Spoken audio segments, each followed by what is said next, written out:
Autotamponneuse 3, comment exploiter la relation tension-courant dans une autotamponneuse. Semaine 1, voici la correction pour aujourd'hui. Donc on retrouve ici l'état plus sur toute cette partie en rouge, on retrouve l'état moins sur cette partie en noir, et on impose entre le plus et le moins 12 volts. Donc ici, entre la valeur à lampe du phare, alors le phare, on retrouve le moins ici, le plus, donc elle subit aussi 12 volts.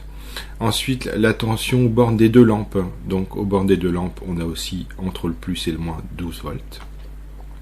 Quelle est la tension aux bornes de chacun des feux arrière? Donc, on sait qu'en série, les tensions s'ajoutent. Donc, si on a 12 sur toute la longueur, et les lampes sont identiques, on a 6 volts plus 6 volts. Donc, elles s'ajoutent. Donc, chaque lampe fait 6 volts. Et donc, le modèle que Soraya devra acheter, c'est un modèle 6 volts. Alors aujourd'hui, on va s'intéresser qu'est-ce que le courant électrique dans les fils. Donc, on avait l'intuition que quelque chose circule dedans. On va y répondre vraiment en troisième, mais on va essayer de le mesurer. Donc, on va faire un peu d'histoire des sciences et un scientifique avoir mesuré le courant qu'il y a dans un fil. Eh bien, c'est André-Marie Ampère. C'est un Français, Cocorico. D'ailleurs, son nom est marqué autour de la Tour Eiffel. Si vous êtes curieux, il y a plein de personnages, dont des scientifiques, qui sont marqués autour de la Tour Eiffel. Donc, petite vidéo scientifique historique. Voici l'expérience d'Ørsted. Cette expérience a montré pour la première fois, en 1820, une interaction entre un courant électrique et un aimant. Voyons de plus près les autres éléments de cette expérience. Un fil métallique et une boussole qui se trouve naturellement orientée suivant la direction du nord magnétique terrestre. Nous amenons le fil au-dessus de la boussole, dont la moitié rouge pointe vers le nord. Alors qu'Ørsted reliait à la main le fil métallique à la pile, nous utilisons ici un interrupteur.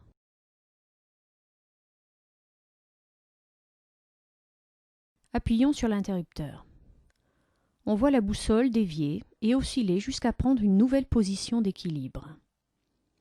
Le passage de l'électricité dans le fil conducteur agit donc sur un aimant. Ørsted parvient à les interpréter en imaginant un effet magnétique en spirale autour du fil, comme une sorte de tourbillon qui entraînerait la boussole. Cette question est aussitôt reprise par Ampère.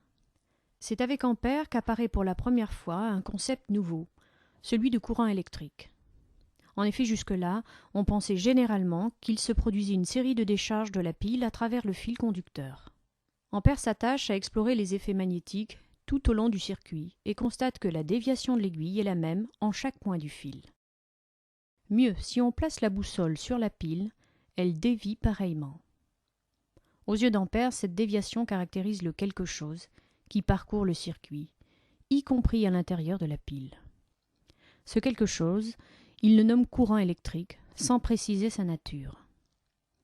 Il définit son sens par une convention restée en usage jusqu'à nos jours.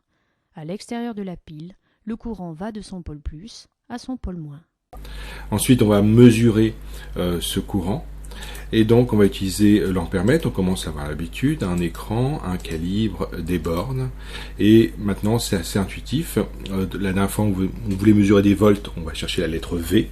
Et bien là, on veut mesurer des ampères, on va chercher la lettre A. Donc ici, 10A et ici, 10A. Une petite démonstration en vidéo, comment mesurer une intensité. Alors le voici, l'ampèremètre.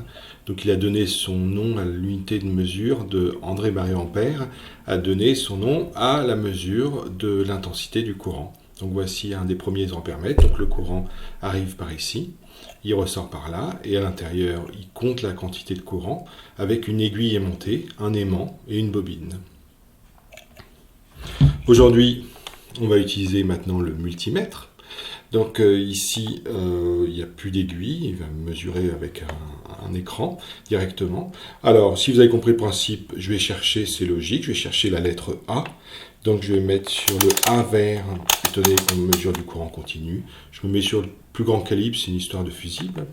Ensuite, au niveau des calibres, je vais toujours choisir la borne commune, la borne com, et ensuite je vais chercher les lettres, et ici je vais prendre la borne 10A, donc la borne ampère avec la 10A.